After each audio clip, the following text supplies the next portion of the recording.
Kecha qasringizni oldidan o'tayotsam, devordan tashqariga osilib turgan daraxt shoxidan bitta olma uzib oldim. Bitta olma uzib oldim?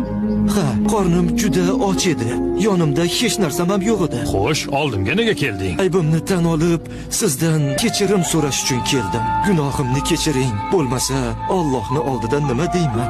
Hamma narsaga roziman. Kechirsangiz bo'ldi dedingmi? Shunday deding-a? Ha, nima desangiz ham mayli. Meni yolg'iz qizim bor. O'sha qizimga uylanasan. Qizimga uylanasanmi, yo'qmi? Yo qiyomat kuni Allohning oldiga mana shu gunoh bilan borasanmi? Mayli, roziman, uylanaman. Qizim ko'r, kar, soqov, bir joyda o'tiradi, o'zi yura olmaydi.